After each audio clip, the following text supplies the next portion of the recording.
ប្រើ Telegram សិតតែសងលេខចង់កំណត់ setting កន្លែងនេះចង់កំណត់ setting កន្លែងនោះចង់បិទកន្លែងនេះចង់បិទកន្លែងនោះពិបាកមែនតើអត់ដឹងចុចកន្លែងណាអីកន្លែងណាទេទាំងខ្ញុំតែគេអត់ចេះផងបាទសួស្តីបងប្អូនថ្ងៃនេះខ្ញុំមកបង្រៀនអំពីការដាក់អក្សរខ្មែរនៅលើកម្មវិធី Telegram បងប្អូនពិតជាពិបាកមែនអត់ពីមុនមកកម្មវិធីអត់មាន support ជាមួយអក្សរខ្មែរយើងទេគឺគេដាក់តែអក្សរអង់គ្លេសសុទ្ធចឹងទៅគឺយើងពិបាកមែនតើរាល់បញ្ហាកំណត់ setting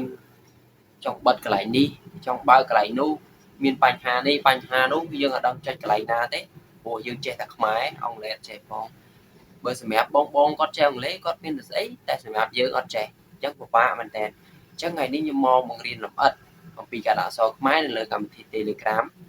ប៉ុន្តែមុននឹងឈានទៅដល់ការបង្រៀនកុំភ្លេចជួយ like subscribe ម្នាក់មួយផងបើសិនជាគិតថាវីដេអូរបស់ខ្ញុំមានប្រយោជន៍បាទអញ្ចឹងកុំឲ្យរងចាំទៅទាំងយូរយើងចូលទៅទស្សនាទាំងអស់គ្នា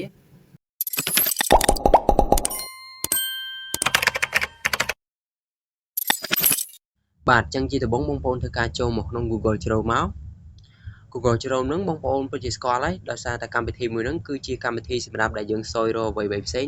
ដូចជាបង្កើត Gmail អីជាដើមអញ្ចឹងទៅបងប្អូនអរគ្នាបាទបន្ទាប់ពីបងប្អូនធ្វើការចូលមកក្នុង Google Chrome ហើយបងប្អូនធ្វើការវាយពាក្យតាមខ្ញុំណានេះបងប្អូនមើលច្បាស់អត់បើសិនជាបងប្អូនមើលច្បាស់ឬក៏ទៅសេអត់កើតទេបងប្អូនអាចចូលទៅយកនៅខាងក្រោមវីដេអូរបស់ខ្ញុំបានដោយសារតែខ្ញុំដាក់ឲ្យបងប្អូន copy link ស្រាប់តែម្ដងកុំឲ្យបងប្អូនពិបាកបន្ទាប់ពីបងប្អូនវាយចេញជាពាក្យហ្នឹងហើយបងប្អូនធ្វើការចុចបញ្ជូនទៅអូខេ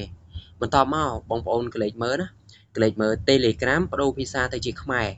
ដែលមាននេះណាបងប្អូននេះរូបភាព Facebook ហើយរូបភាពខាងក្រោមនេះគឺជារូបភាពវត្តណាបងប្អូនចំណាំណាខ្ញុំប្រាប់លម្អិតតែម្ដងកុំឲ្យបងប្អូនអត់ស្គាល់ឥឡូវហ្នឹងក៏អត់ទេបងប្អូនកាឡូទូរស័ព្ទបងប្អូនវាយទៅឃើញអាពាក្យហ្នឹងនៅលើអញ្ចឹងទៅឬមួយក៏នៅខាងក្រោមដូចខ្ញុំអញ្ចឹងទៅបងប្អូនវាខុសគ្នាអញ្ចឹងណា